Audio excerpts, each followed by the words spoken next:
Hello! Today we shall be talking about / reviewing, whatever you would like to call it, or ranking, pretty much, the Ant-Man trilogy. Since Ant-Man does now have a trilogy as well within the MCU, I thought it'd be a fun video to kind of just rank the trilogy, because my ranking isn't going to be everyone's ranking. Everybody has their own opinion to what they think the best movie out of this trilogy is, and what the worst movie is. And if you don't know, Ant-Man 3 is currently in theaters right now. It's called Ant-Man and the Wasp: Quantum Mania.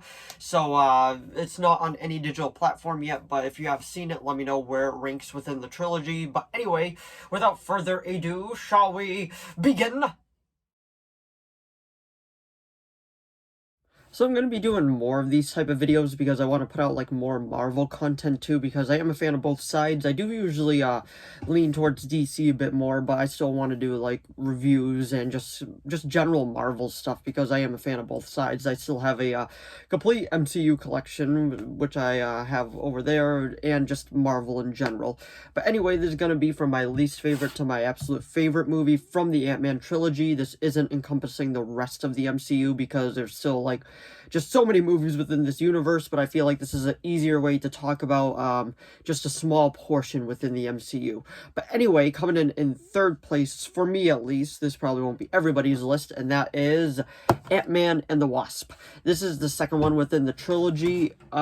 In my opinion, I don't think this is a bad movie whatsoever. I don't think any of them are bad movies. I just found this one to be the most just kind of meh film within the trilogy. I found the villain just okay. I've honestly, like, I'm not trying to be like a jerk about it, but I just found her kind of forgettable as just a villain ghost. I thought she was okay at best.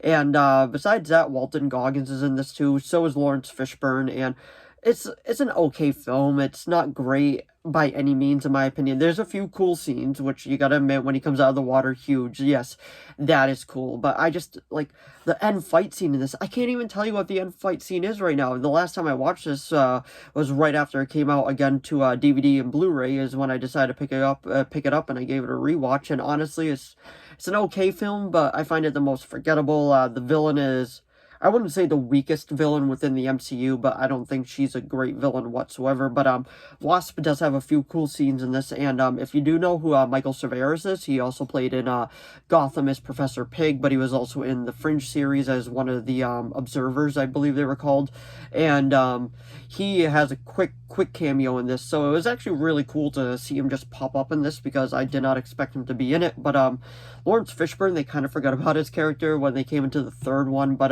I still felt like this was a relatively, like, it was a decent film in my opinion. It was just a forgettable film, but I don't think that means it was bad by any means. But anyway, coming in third place is Ant-Man and the Wasp.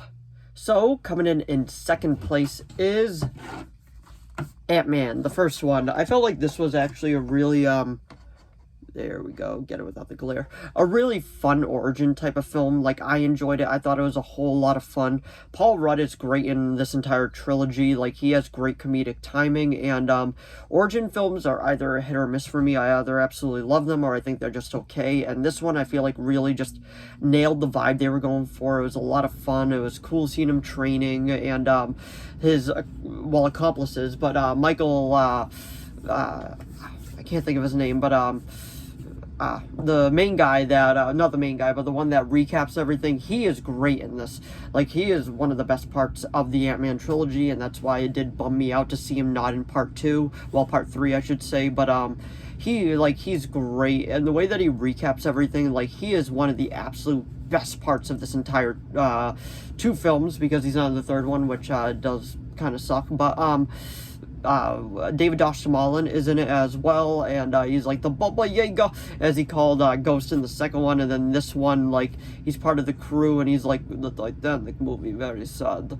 She threw pearl in ocean. It's just it's a lot of fun. Yellow Jacket is a fun villain. I feel like Corey Stoll, I believe the actor's name is. He did a great job in this role. I felt like he just he was having so much fun with it, and you couldn't help but just have fun with it too. And then the final fight scene with the Thomas the Tank Engine, and like, you were like, okay, this is fun, this is over the top, this is kind of just what I want, and I was kind of happy with what they gave us. It was just an overall fun film. Like, it was a feel-good film.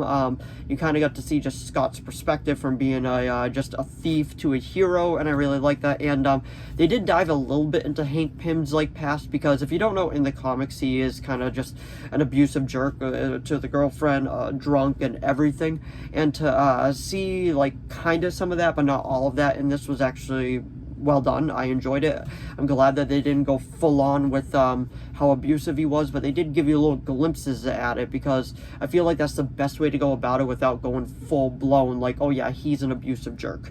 But anyway, coming in second place is Ant-Man. So if you've been paying attention, you know exactly what first place is, and I feel like a lot of people are going to disagree with it and some people are going to agree with it, and that is Man Quantum Mania. I got this at the theater, they were giving them out, but I understand the people that didn't like this film, but I couldn't just help to have a great time with it. I thought it was a whole lot of fun.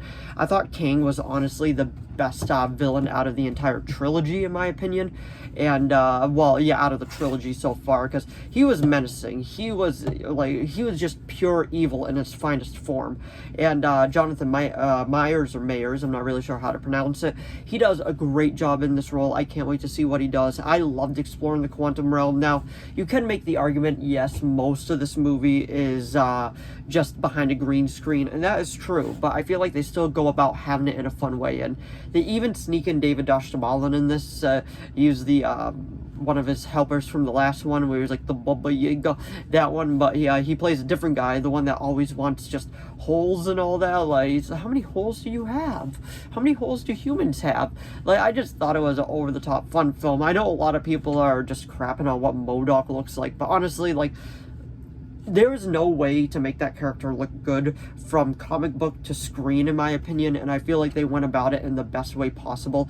Was it an over-the-top look? Yes. Was it just a what am I looking at look? Yes. And honestly, I feel like that's how it should be with MODOK. You shouldn't be looking at him and being like, oh, he looks fine. No, you should look at this character and be like, that doesn't look right, because even in the comics, he doesn't look right, and I feel like that's just a well-done part of the story. Michelle Pfeiffer is great in this one as well, and she just does great. Hank Pym is in it for a little while, and the big final battle at the end is actually very well done, and I really did enjoy it. And just that one-on-one between Kang and Scott is great, and the way that he's like, you really thought you could win, and then he was like, I don't gotta win, we both just gotta lose. It's great. I don't think this is the perfect trilogy at all, but it's a fun trilogy, and this just happened to be my favorite one from it. Now, that I'm not saying that's the right way to rank this trilogy, that's just my personal opinion about it. So in third place, we got Ant-Man and the Wasp, and then in second place, we got Ant-Man,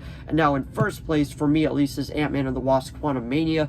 Now, you can make the argument that this movie should have just been called Ant-Man Quantum Mania, because they didn't really do a whole lot with Wasp in this film, which was kind of one of the down points of it, but overall, I thought it was just a fun film, and I am kind of curious if we are going to get an Ant-Man 4, because so far, I do believe Thor is the only character to get 4 films, and I will do a ranking of all his movies in a little while too. But anyway, that was my trilogy ranking for the Ant-Man movies. So if you enjoyed this video, please give it a like and a subscribe so I know to keep making more of these. If you have any video requests, please leave them down in the comments below. I'll do my best to reply. As of now, I do believe I have a few video requests, and with it is in my capability of making.